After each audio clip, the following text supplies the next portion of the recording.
بالنسبة للإضرابات بتاعت سائقين أوبر، عايز أقول لحضراتكم حاجة. يعني بالنسبة للإضرابات دي، أولا مفيش إضراب. ولو حضرتك فتحت أي أبليكيشن من عندك دلوقتي هتلاقي إن الدنيا شغالة زي الفل والناس شغالة عادي خالص ولا في أي. خلي بالكم الحكاية ديت إحنا جربناها سنة 2018 و2019 ساعة غلو البنزين، والشركات دي يعني الكلام ده ما بيصرفش معاهم. كلام إن أنت تعمل إضراب وتعمل ما بيصرفش معاهم. ليه؟ اقول لكم ليه. خلي بالك والله انا كلامي مش محبط، يعني انا مش بحبطكم، بس انا بكلمكم في حقيقه. يعني اولا لكذا هدف. اول حاجه اللي احنا عندنا في مصر ما عندناش ثقافه الاضراب. ثقافه الاضراب دي مش عندنا. دي اول حاجه. ليه بقى ما عندناش الحته دي؟ اقول لكم ليه. يعني مثلا دلوقتي يجي الكباتن تيجي عايزه تعمل اضراب، خلاص الكباتن عملت اضراب والله مثلا هنتفق على يوم الفلاني مثلا ان احنا هنعمل فيه اضراب.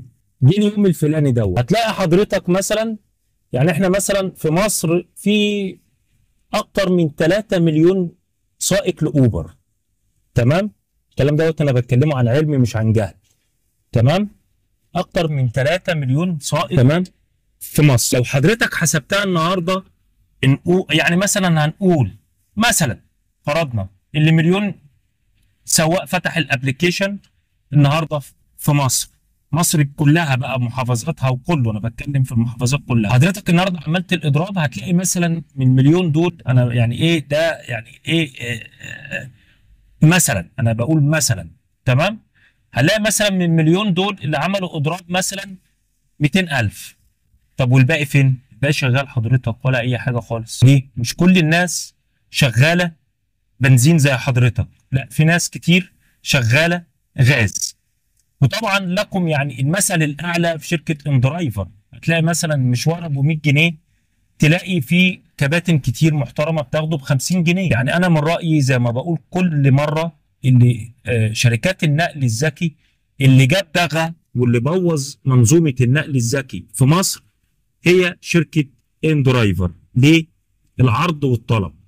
مع ان شركه اندرايفر دي يعني الناس بقى يعني ايه، دي حته كده هديها لك كده اهوت على الماشي. شركه اندرايفر فيها غلطات كبيره جدا، فيها غلطات كبيره وفيها فلوس حلوه، بس اللي يركز واللي يعرف يعمل فيها فلوس. طب هتقول لي ازاي بقى الكلام دوت؟ انت يعني ازاي تقول لي بوظت المنظومه، وازاي تيجي دلوقتي تقول لي فيها ثغرات يعني وفيها شغل حلو وفيها فلوس؟ انت هتجننا ولا ايه؟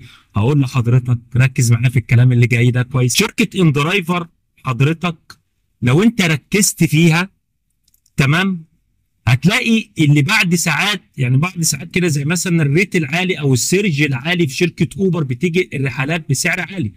شركه اندرايفر فيها برضه سيرج عالي وفيها رحلات عاليه، بس ما بتبينش للعميل. مش زي اوبر بتبين لك بقى الايه الحمار واللي هي خلايا، اللي هي خلايا النحل ديت، وتقول لك بقى مثلا الريت عليه 1% 2% 3%. لا، شركه اندرايفر بتغفل العميل زي ما بتغفل الكابتن، هي شغاله بتغفل العميل برضه. ويا جماعه بالنسبه للاضرابات مفيش ثقافه اضرابات. نرجع تاني للاضراب، مفيش ثقافه اضراب في مصر. مفيش حاجه اسمها اتحاد. ليه؟ حضرتك النهارده هتنزل تشتغل تمام؟ حضرتك النهارده مش هتنزل تشتغل، في كباتن غيرك هتنزل تشتغل وتعمل احلى فلوس. يقول لك بس النهارده الكباتن عامله اضراب، النهارده الشغل هيبقى حلو، هنزل بقى استغل الاضراب دوت عشان اعمل لي قرشين. جربناها كتير والله وفشلنا.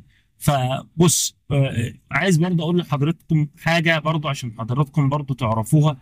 اللي ما فيش ما بينك وما بين شركه اندرايفر او شركه اوبر او شركات النقل الذكي عامه، ما فيش ما بينك وما بينهم يعني عقد مثلا او اي حاجه او اي مستند رسمي يعني يقول اللي انت شغال معاهم. انت في اي وقت الشركه او يعني شركه من الشركات دي بتديك بلوك وتقول لك بره. هل مثلا الشركه دي بتعمل لك تحقيق؟ لا طبعا ما بتعملش تحقيق. في اي وقت تقول لك يلا بره، صح ولا لا؟ من غير تحقيقات ومن غير اي حاجه يلا بره. يا جماعه منظومه النقل الذكي في مصر ما عليهاش اي رقابه. اي رقابه ما عليهاش.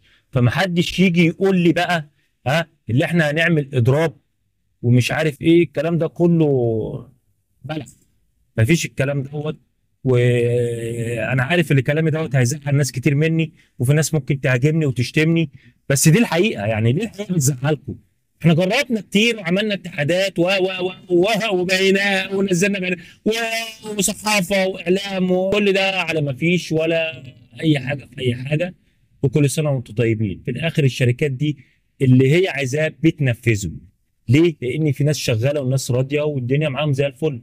فما تتعبوش نفسكم في الحته ديت وما تخشوش في الحته دي. تمام؟ تحياتي للجميع.